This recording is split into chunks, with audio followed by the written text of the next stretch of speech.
Bienvenue aux auditeurs d'Alliance et merci de vous joindre à nous pour cette entrevue spéciale. Aujourd'hui, nous avons le plaisir, le privilège, devrais-je dire, d'accueillir Martin Schoenberg, directeur artistique associé et répétiteur du ballet Houdini de la célèbre chorégraphe Nadia Timofeeva. Cette œuvre captivante qui célèbre son premier pas sur la scène mondiale en Israël promet une fusion magistrale de mouvements gracieux et d'intrigues envoûtantes. Au cours de notre entretien, nous plongerons certainement dans les coulisses de cette création, explorant les défis, les inspirations et le rôle crucial de Martin Schoenberg dans la réalisation de cette vision artistique unique. Alors Martin Schoenberg, bonjour, merci d'être avec nous. Bonjour, enchanté. Eh bien, écoutez, j'ai entendu parler de ce ballet, j'ai vu des extraits en vidéo, c'est absolument captivant. Et la première question que je voudrais vous poser, même si je sais que ce n'est pas la bonne personne que je la pose, j'aurais dû la poser à la fameuse chorégraphe, mais c'est vous que j'ai en ligne, je vais en profiter. Pourquoi Houdini? Houdini, il était un enfant juif. Il est né en Hongrie. Et sa père était un rabbi. Et c'est une histoire très, très évocative de les gens qui fait quelque chose phénoménal et différent. C'est une histoire d'un homme qui était... comment tu dis, bloqué dans sa vie. Il avait vivre une vie très spirituelle et à un bon moment, comme il perd sa père, il avait décidé à quitter Hongrie et il est parti en Amérique. Là-bas, il a commencé faire toutes les choses comme vaudeville, Broadway et les claquettes, la danse claquette. Il a fait toutes les choses. Il aime beaucoup comment tu dis, boxing. Et il était professionnel en plus. Très bien, c'est intéressant. Oui, c'est très intéressant. Il avait fait toutes les choses à faire quelque chose avec sa vie. Il avait une vie très pauvre et il veut entrer dans une vie avec du succès, quelque chose comme ça. Mais c'est toujours devant les gens. Il aime bien étonner les gens. C'était un homme de spectacle. Oui. Et c'était un homme extrêmement doué à jouer avec les publicités, avec les radios, avec les gens. Il avait fait toutes les choses pour prendre l'attention. Et Nadia, elle est très intéressée à voir un homme avec pas vraiment un grand talent, qui arrive à pousser à pousser les limites de ses talents. Oui. Il arrive avec les noms Houdini et comme il est mort, c'est un personnage qui vit toujours en histoire. Tout à fait. Alors, pour éclairer un peu nos auditeurs et nos auditrices, Houdini était le roi de l'évasion. En tout cas, il se présentait en tant que tel. Il avait toujours réussi des évasions absolument incroyables avec des chaînes. Il était dans une cuve pleine d'eau.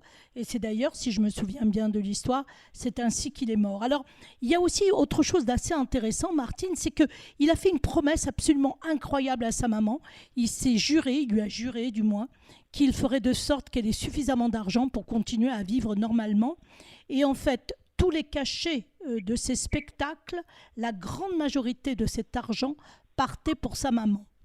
Et alors, c'est là, si on veut bien revenir sur ce que vous disiez il y a quelques instants, c'est qu'effectivement, il présentait un spectacle où il était enchaîné, il se libérait de ses chaînes, mais en réalité, ce n'était qu'un spectacle, puisque dans la vraie vie, il n'arrivait pas justement à rompre les chaînes avec son passé. C'est ce que vous tentiez de nous expliquer, Martine? Oui, les chaînes.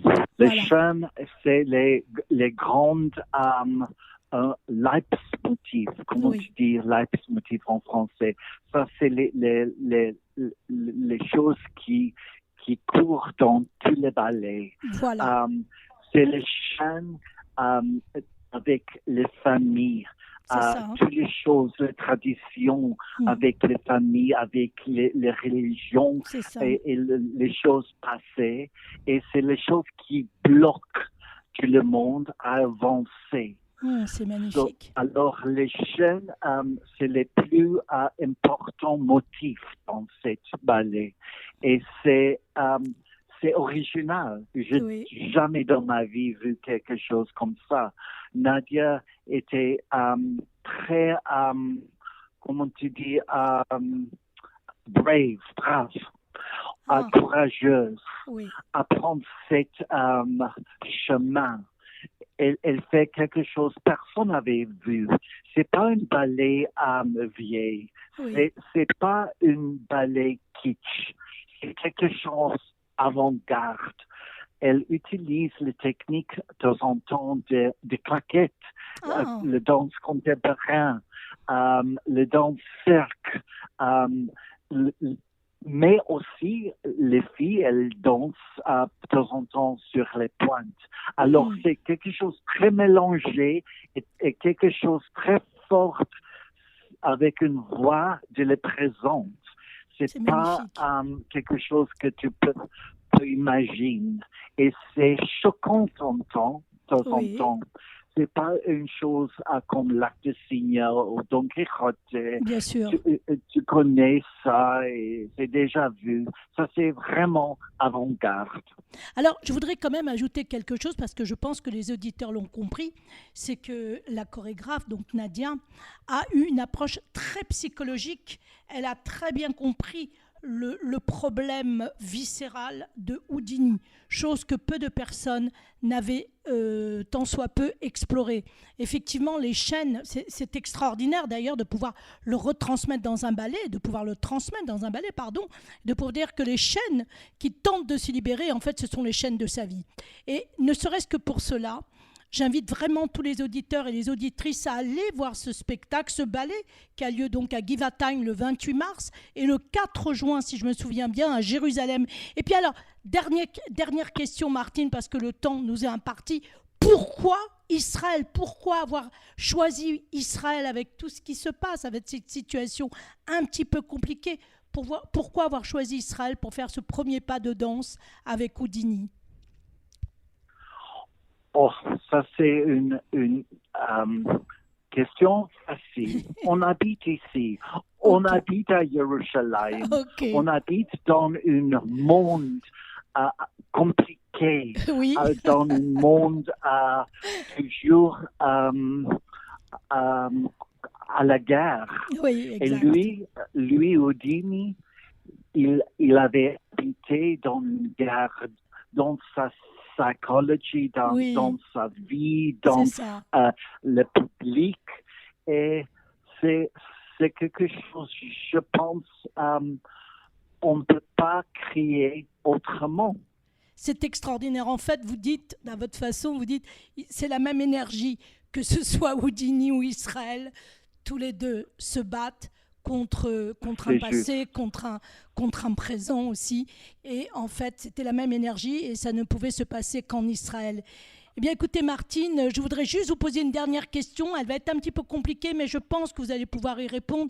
À votre avis, comment le public israélien va recevoir, peut-être des commentaires, évidemment, il y en aura plein, mais comment pensez-vous qu'ils vont recevoir ce ballet qui est relativement unique? C'est extraordinaire, je l'admets, d'avoir pris comme thème Houdini, mais pensez-vous que le public israélien va être sensible à cette approche? Je pense le public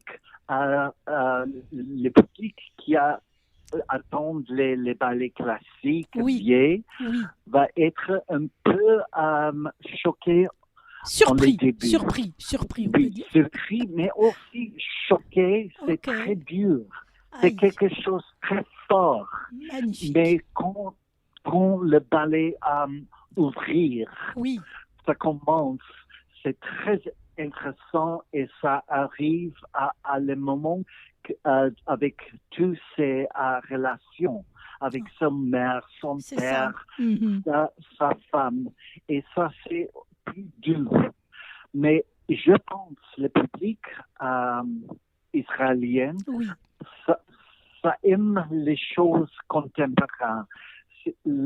Ça aime les choses Oui. modernes oui, et comprendre les choses psychologiques et profondes. C'est exact. avec les émotions très profondes dans cette ballet. Et c'est ça que je pense Vous avez ça raison. va intéresser le public. En tout cas, je l'espère et j'en suis certaine. Et je viendrai vous voir avec plaisir à Givatayim le 28 mars. J'aurai la chance et le privilège de vous voir danser.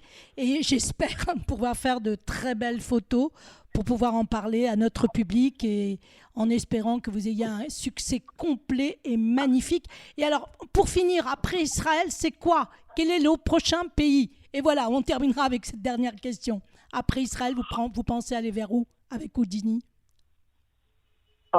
Ballet Yerushalayim, on danse partout Israël, on fait les spectacles partout et on avait un répertoire très grand.